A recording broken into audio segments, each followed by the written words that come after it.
Proud United States veteran. Broadcasting from the Paddock Mall Studios, this is WOCA, Ocala, Gainesville, The Villages, 1370 AM, 96.3 FM, The Source.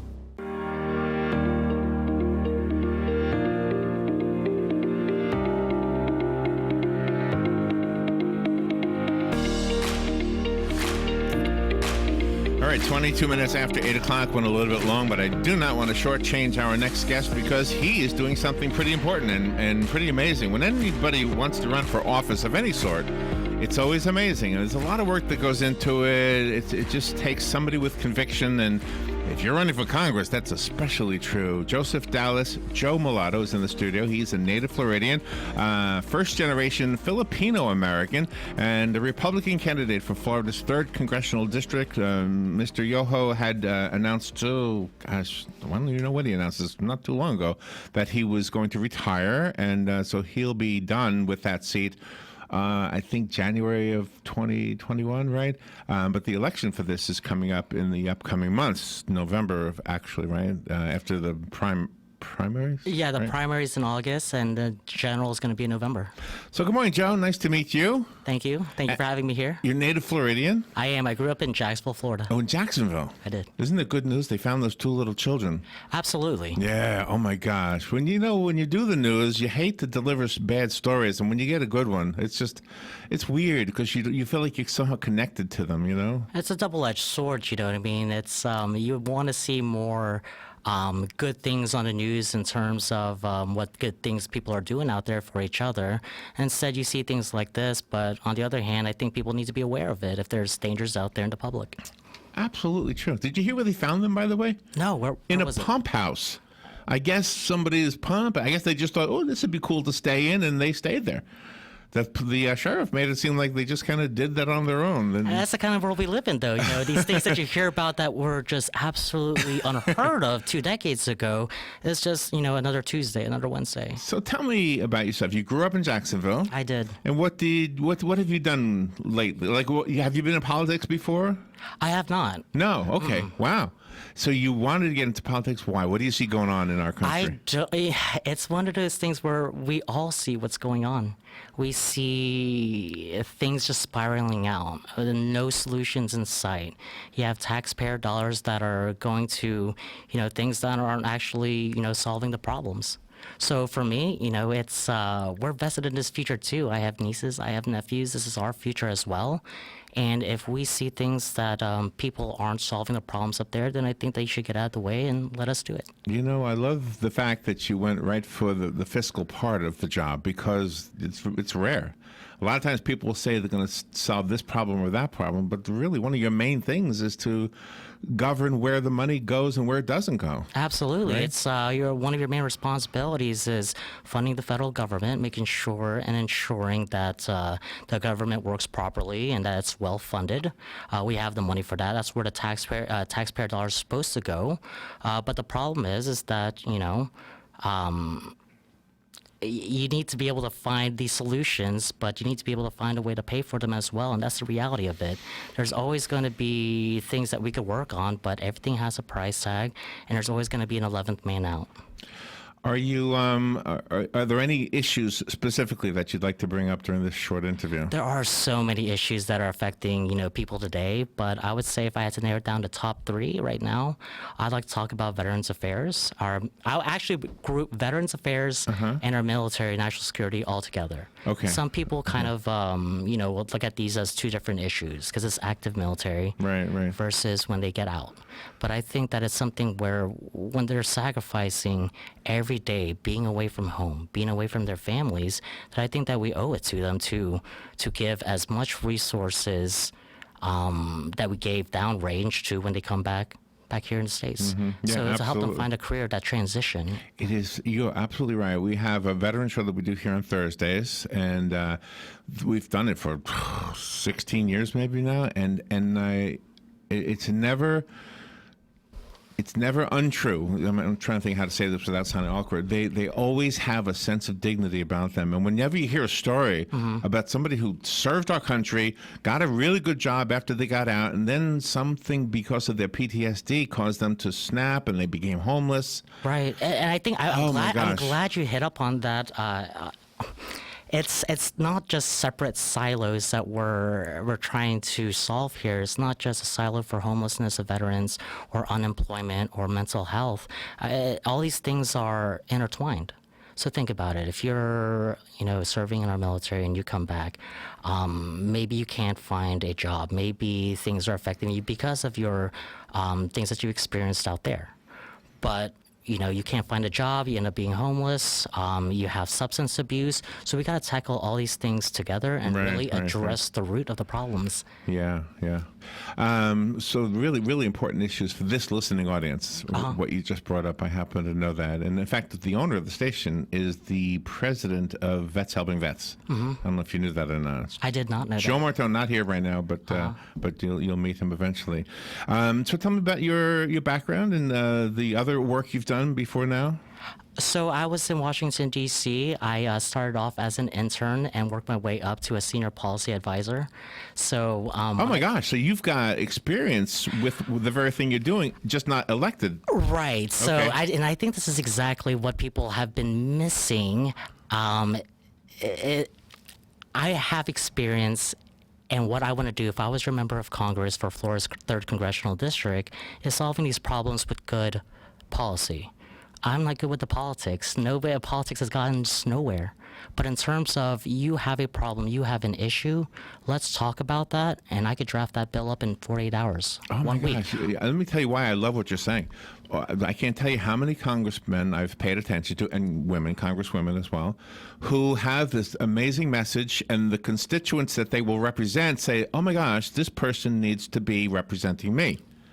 And then they get there. And then, I don't know what happens. You've seen it for yourself probably. But the bigger picture starts to creep in. And next thing you know, they're solving all the problems of the world. Right. Which is noble. But the people in their constituency say, wait a minute, what about that bridge? Absolutely. So it's the same old of campaign promises, and I think that this is going to be a really big decision for the voters in 2020. It's the year 2020 hindsight. Do we repeat the same mistakes, knowing that there are other people out there that are willing to lead and take that responsibility up?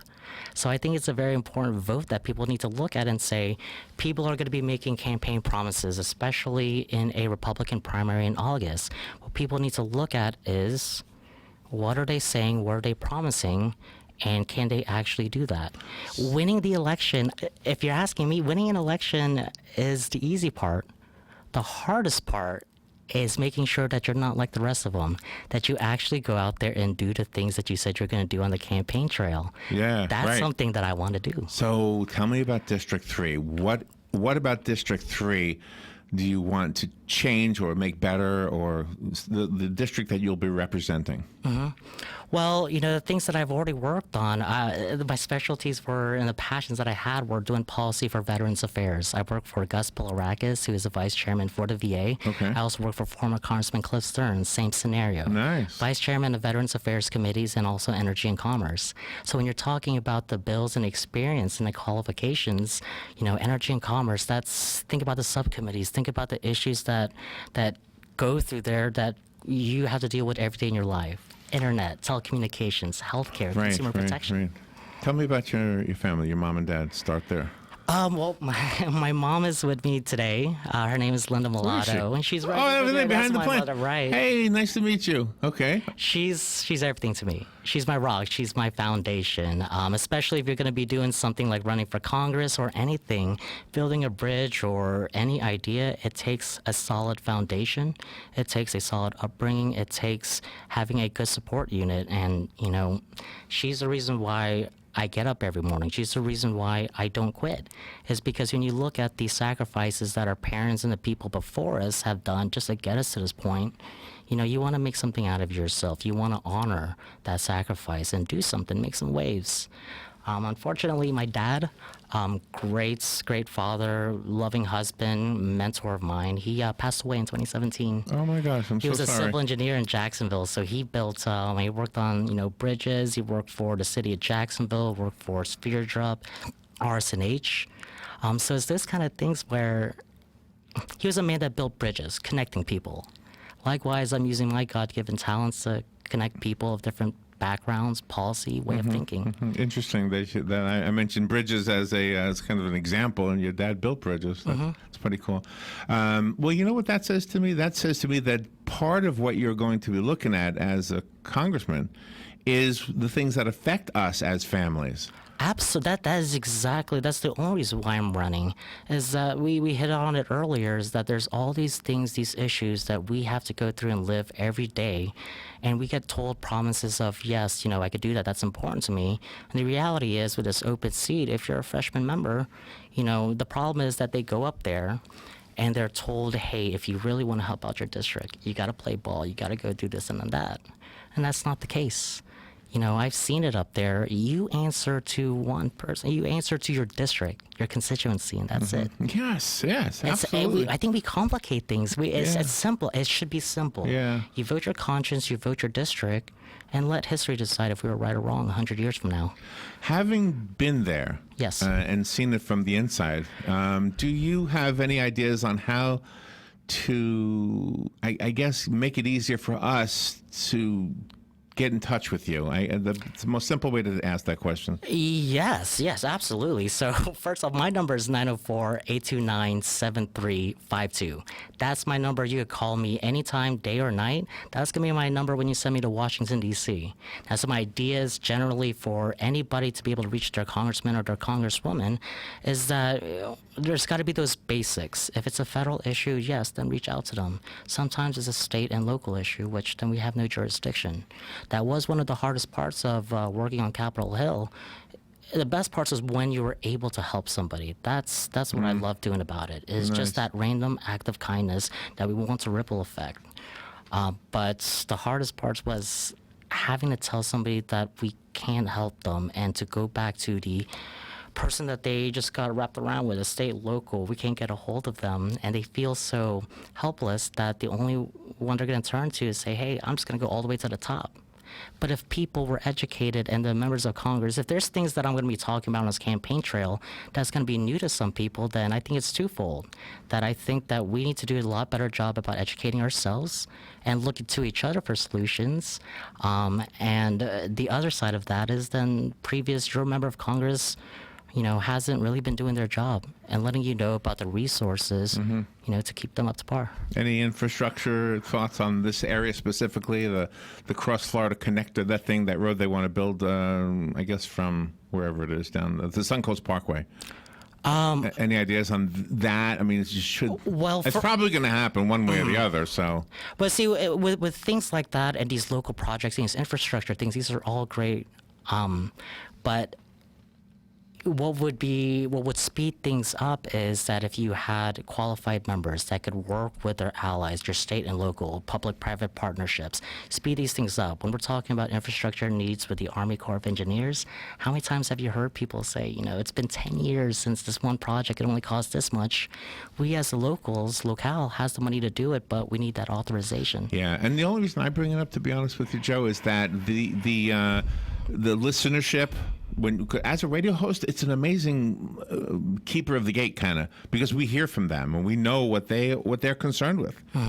They're really not so concerned about men and women using the same bathroom. That's in the news, but Right. they don't really care. They care about a bridge or a road or some kind of a policy that's affecting their lives. Absolutely, and that's why I'm saying that we overcomplicate the people up there, or these things that have been happening up there. They need to simplify and just go back to doing what is your job? Is making sure that your constituency is safe. Well, How safe do we feel these days? When I was growing up, there was one Columbine shooting. Now it's like every other week. No, isn't that sad? So Yeah. there's a problem. There's things that I could do as your member of Congress that we could solve legislatively and policy-wise. There's other things that we, as the people, have to change through culture and things that we do in our everyday lives. I agree with that. Yes. You know what I always say? A leader should be a leader. not just a job. You should be out there talking to people. Let me tell you something, and this is, please, Mr. Yoho, if you're listening, you're not going to like what I'm going to say, but I don't dislike you. Right. But here's the thing. When Mr. Stearns was in office, you know what he would do with us? He would come in here all the time. Well, when we were in the Cascades. Sure. I don't know if you knew when we were there. But the point is, he came on the show with us. He came on other people's shows. He kept us informed about what he was doing. Mr. Yoho, on the other hand, I've only seen him during campaign time. And that's our feeling in radio and in broadcasting and media in general. Once you're in that seat, don't make us strangers. Let us know. You can just use the phone. Yeah, Cliff used to call all the time on the phone, say, can I pop on and talk about this new policy? Or he'd send Robin an email, can we talk about this? And yeah. Sure, you have to be engaged because then you're not going to be able to represent right. Because otherwise we don't know who you are. I think we need to feel like you're our friend and you're there for us. Well, they have to earn. They have to earn their positions like everybody else did. You have to be qualified. You have to earn it. You can't just buy it these days anymore. This is America, where you should have the inalienable right to pursue happiness. I love that. All right, I'm going to stop talking. Do you want to take a minute or two? Just take your time and just kind of make a pitch for your own campaign, and then I'll come back and Sure. We'll wrap it up. Okay? No, thank you. Yeah. So again, my name is Joe Dallas Millado. I'm looking to be your next representative for Florida's 3rd Congressional District. I want people to know out there that as you're driving to work, as you feel as if there is no hope in sight, I want to let you all know that there is hope. There is real hope, and there's real change if we really wanted to. Now, I can't do this alone. The good thing is that there's a Joe Millado in every U.S. major city out there. There are everybody else out there that sees and feels the way that we feel and things that we see is happening. Now, we should be Americans. Be America. Be bold. Be strong. Be powerful. And fight for things that are right. Fight for things that we feel is right. So if you feel as if I'm the candidate that you can trust, that will go and fight for you and the values and, ensure and safeguard the futures for you and your children, then please visit Millado, MILLADO, the number 4, Congress.com. You could also email me at milladoforcongress@gmail.com. And my other number, the ways of communication with me is my cell phone. 904-829-7352. Again, that is going to be my number today. That's going to be my number when you send me to Washington, and you could call that day or night. Very good. Joe, thank you for coming in. For the listeners, if you need any of that repeated, first of all, this recording, this interview is being recorded, and it'll be up on YouTube and Facebook, and I have Joe's card. So if you call me, I'll be glad to give you that information over the phone. Nice to meet you. You are very impressive. Mom, what a wonderful son you've raised. We actually brought you a... You brought me a cup? Well, so you could have a cup of Joe with Joe sometime. Oh, isn't that great? Yeah. Have a cup of Joe. With Joe, just a regular Joe. That's what we need. I love that. There should be something called Larry. I should give you something. I don't have anything. Thank you, young man. Who are you? It's awesome. He's a good friend of mine. He's our neighbor. He is somebody, again, that I've spoken and told him what I'm trying to do. And again, this isn't my campaign. This is everybody's campaign. This is our campaign. Anybody that's not in the elite's inner circle, this is our campaign. It's our time. Very exciting. Nice to meet you, too. Good-looking guy. You, too. Thank you. We got to go. Thank you, everybody. Thank you for coming in, Joe. We'll put this up as a podcast, Sure. Or whatever you call it. This is The Source. We got to take a break. We'll be right back with News Bites. We'll be right back. This is WOCA Ocala. Here is your 1-minute news brief. Cadets from the Francis Marion Military Academy in Ocala have started a GoFundMe account in an attempt to keep the charter high school open until